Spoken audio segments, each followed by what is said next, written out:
Azalete uyako kanina ikwenanga wapi uyako kanina sanjolanga yakatomina tomina mokosi yakatomina nokola nokola sonzi maka nanyango aboyaka fada tango eso atomboli nanyango akitisa fada elomba atelemi na bomoi nanga nani apusana apusana.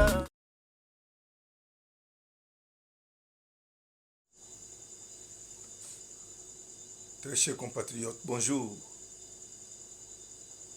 Nous sommes là pour vous et nous venons vous parler de ce qui nous concerne tous, du Congo démocratique, notre cher et beau pays. Et n'oubliez surtout pas de vous abonner, de partager et d'aimer nos émissions. C'est là votre façon de nous encourager à rester à votre service. Voilà, nous venons aujourd'hui vous parler de ces voix-là qui s'élèvent pour dire, surtout dans les réseaux sociaux,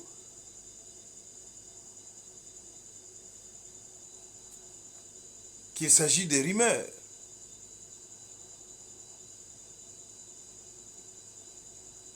D'un coup d'État, qu'il s'agit d'un soi-disant. C'est-à-dire quand quelqu'un utilise des termes pareils, il veut dire, il veut nous faire croire qu'il n'en est rien. La tentative de coup d'État n'est qu'une invention de l'esprit humain. Non. Il y a bien de serviteurs de Dieu qui ont parlé de cela bien avant. Donc, cet événement fâcheux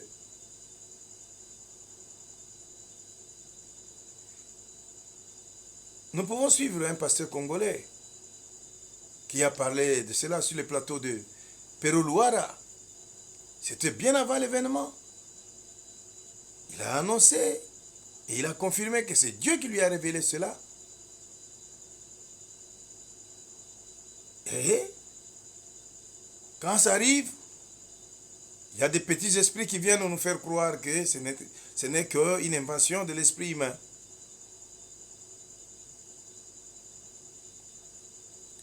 Vous pouvez suivre ces pasteurs vous-même. Suivons-les. Et qu'on puisse prouver que ce que j'avais dit était faux. Il y a encore des catastrophes qui arrivent. Et pour clôturer ce que je suis en train de dire, ce qui est plus dangereux, il y a des gens qui ont préparé un coup d'État contre le président dès qu'il finit son mandat à l'Union africaine. Vous comprenez? Mais pourquoi j'ai dit cette histoire tout de suite? J'ai dit c'est pour qu'ils comprennent que, comme je l'ai dit la fois passée, qu'en fait, le pouvoir que le président Félix a, ce n'est pas son pouvoir, mais c'est le pouvoir que Dieu lui a donné. Vous comprenez? Ça veut dire que... Le pouvoir vient de Dieu, papa. Attendez. Mais attendez. Attendez, je vais vous expliquer. Ça veut dire quoi? Partout, on a déjà installé les foyers. Parce que bientôt, il y aura aussi les foyers de tension dans les Katanga. Mais tous ces foyers ne commencent pas d'abord physiquement. Ne pensez pas que ça commence sur le plan physique. Ça commence d'abord dans le spirituel. Parce qu'avant que ces gens engagent leur truc, ils commencent d'abord par élever des hôtels spirituels. Donc vous dites que si le président quitte l'Union africaine, il y aura un coup d'État. C'est ce qui est prévu. Vous comprenez? C'est ce qui est prévu. Les prophéties tous les années. Mais c'est une révélation que je vous donne. Mais c'est Dieu qui vous a dit. C'est déjà révélé. Mais nous allons travailler. C'est Dieu qui vous a dit que si Félix l'Union africaine, il y aura un coup d'État contre lui. Ils auraient déjà fait le coup d'État depuis, mais ils attendent qu'il finisse le mandat à l'Union africaine. Ça, c'est une analyse ou c'est une prophétie? Ce n'est pas une analyse, je vous parle d'une prophétie. C'est Dieu qui a dit. Je vous parle d'une révélation divine. Mais ça ne va pas réussir. Vous comprenez le problème? Si je dis c'est pour déjà les décourager, leur dire qu'on va tout faire pour les dépouiller de tout leur pouvoir. Mais pour qu'on arrive à travailler dans ce sens-là, il faudra qu'il y ait l'ordre. C'est-à-dire il faut que le ménage soit fait sur le plan spirituel. Donc, au Bandon Loba, il faut que le représentant des églises de réveil réunisse les prophètes, qu'il y ait une orientation. Qu'il y ait une orientation. Et si cela ne vous convainc pas, nous pouvons recourir à un autre pasteur. Et cette fois-ci, un pasteur étranger, un pasteur ghanéen, qui lui aussi a sonné l'alarme. Dieu lui a fait entendre, Dieu lui a révélé qu'il s'est préparé, qu'il s'est tramé un coup d'État contre le chef de l'État.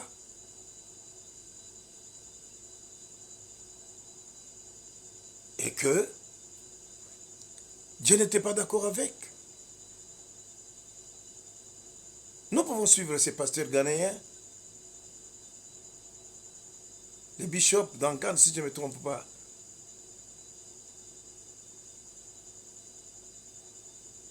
Dieu lui a révélé, effectivement, qu'il s'est tramé un coup d'État, un complot contre le chef de l'État. Suivons-les. Please, somebody should tell the president of DRC Congo that they are planning to overthrow him. S'il vous plaît, que quelqu'un dise au président de la RD Congo qui planifie à le renverser. Somebody should tell the president of DRC what? Congo. That's your place. They are planning. You better shine your eye and catch them now. Or else between now and 3 months, it will materialize. Il planifie. Réveillez-vous, attrapez-les maintenant. Ou entre maintenant et 3 mois, ça va se matérialiser. Can somebody listen to me here? Tell the president of Congo they are planning to carry him. They want to carry him. They want to just, like they did the man in Mali, they want to carry him. This is the voice of God. Dites au président de la RD Congo qui planifie à le renverser. Ils veulent le faire. Ils veulent faire ce qu'ils ont fait au président malien. Ça, c'est la voix de Dieu. Yeah, he doesn't know me. But hear the voice of the Lord. They're planning. Investigate. Move. You will hear. Shine your eye. For I think God brought you to DRC Congo for a time as this. Mais écoutez la voix de l'Éternel. Il planifie. Faites des investigations. Vérifiez, vous allez écouter. Ouvrez les yeux. Je pense que Dieu vous a amené en RD Congo pour des moments comme ça. I think God has been preparing you for the years to bring you to shake the tables. Now you are there. The devil is not sad. As I'm here, I even hear the voice of the person in charge. Dieu vous a préparé pour des années pour vous amener à secouer les tables. Maintenant que vous êtes là, le diable n'est pas content.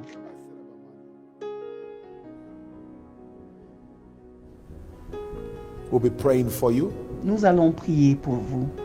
We'll be praying for you. And it is serious. Nous allons prier pour vous. C'est sérieux.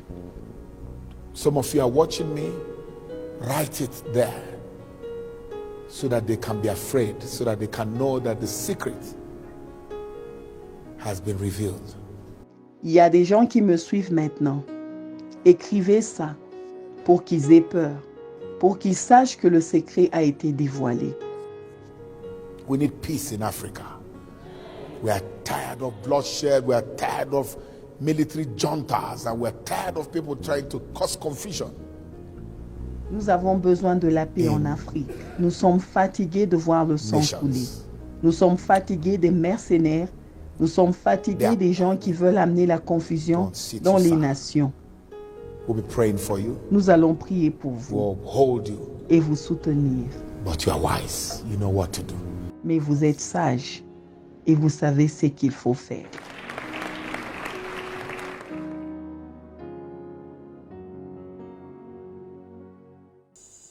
Ok. Vous avez suivi vous-même? Et vous pouvez comprendre que ce n'est pas une invention. Dieu avait déjà révélé à ses serviteurs. Et nous, dans nos analyses, nous avons évoqué la chanson des membres nationaux. La chanson Fatu Béton. Où elle essaye de louer le président de la République, de faire de l'ironie aussi.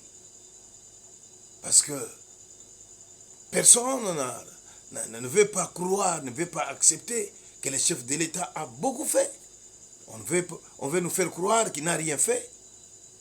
Mais alors pourquoi elle peut dire que les choses marchent maintenant très bien? Quand elle dit Malo Koulenge là. Ça c'est de l'ironie pure et simple. Et surtout quand elle va ajouter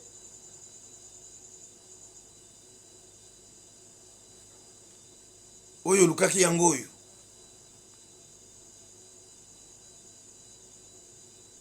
Et nous, il y a plus de 2 semaines, nous avons alerté l'opinion en disant faites attention avec cette chanson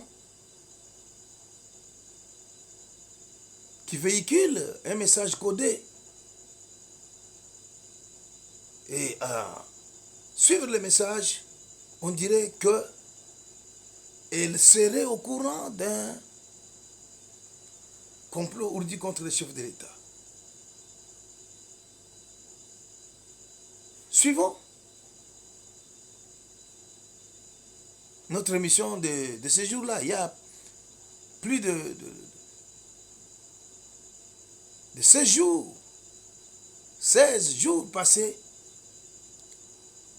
Donc, vous allez comprendre que ce n'est pas une invention, ce n'est pas des rumeurs.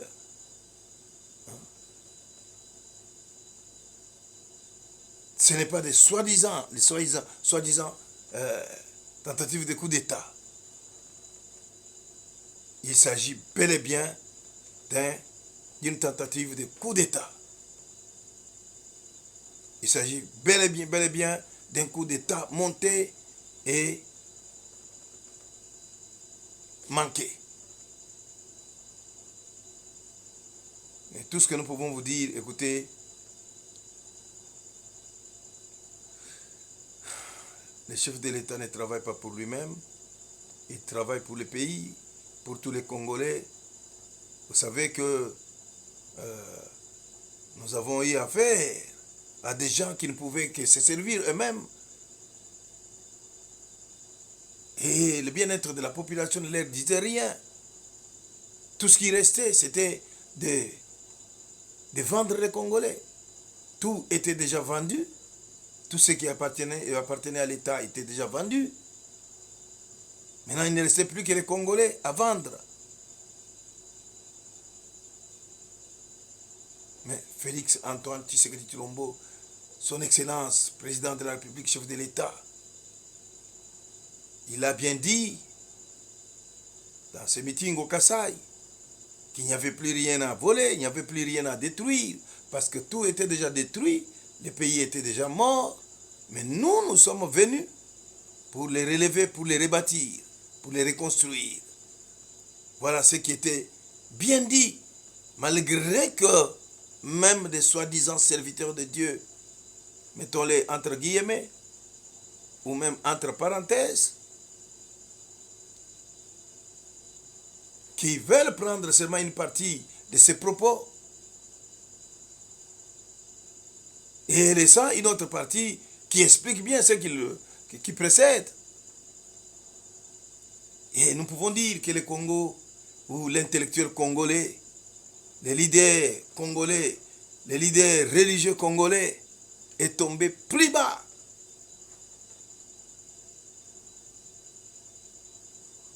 Il ne faut pas haïr quelqu'un parce qu'il veut du bien à tous les Congolais, du bien de tous les Congolais. Et vous pouvez vous rendre compte que la plupart des personnes qui sont contre le chef de l'État, ce sont des personnes aux mains sales. Vous pouvez les entendre parler, ça saute aux yeux, il n'y a rien à cacher.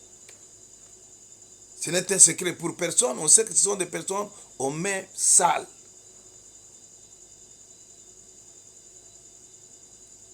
Ils ont des cadavres dans leurs placards.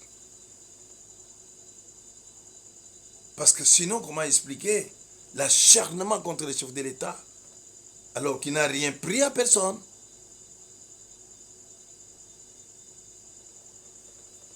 Le leader congolais est tombé plus bas.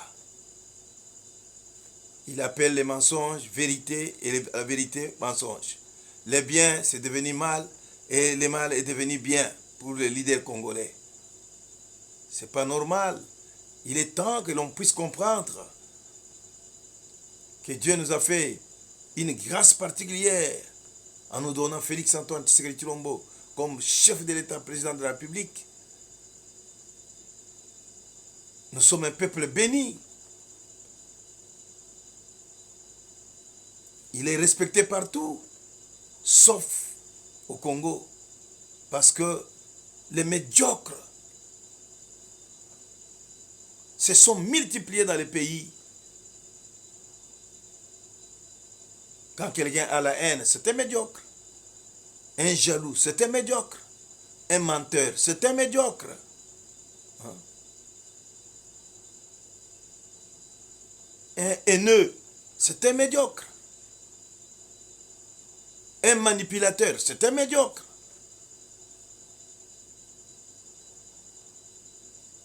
Il ne faut pas faire ça.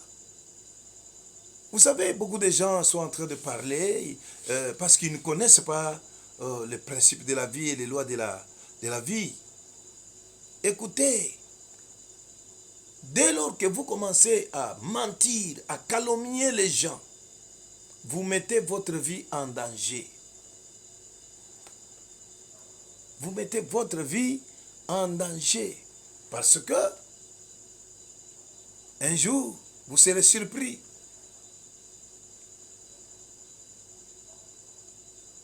Vous risquez de connaître une mort subite et il n'y aura aucune main pour vous protéger.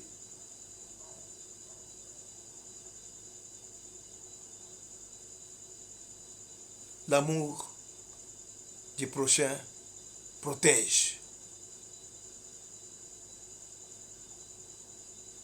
Il faut aimer Dieu, aimer aussi son prochain.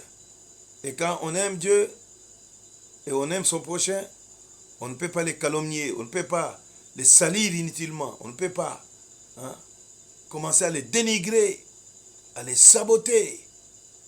Ça, c'est bon pour les médiocres. Les médiocres, ils trouvent que c'est normal de mépriser son semblable, de les détruire. Ils ont la facilité de dire des bêtises à son sujet, alors que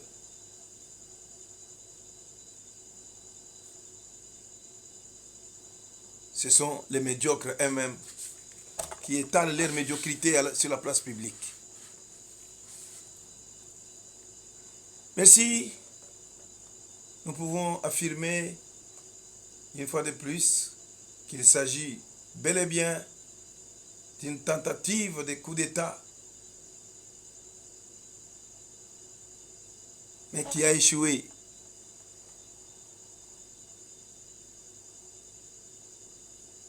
C'est un coup d'épée dans l'eau.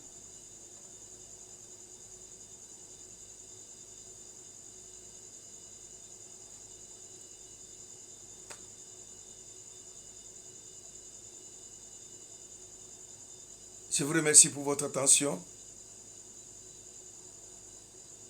N'oubliez surtout pas de vous abonner, d'aimer et de partager nos émissions.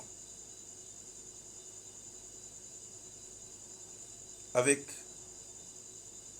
la foi en Dieu, la victoire est certaine. Merci de votre attention.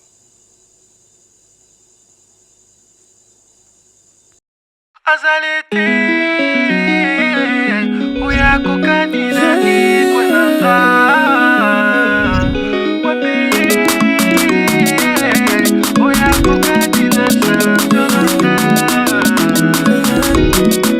Yaka domina, domine na mokonzi. Yaka domina, lokola lokola sonzi maka nanyango aboyaka fada tango eso atumbuli nanyango akitisa fada elomba atelemi na bomoi nanga nani apusana apusana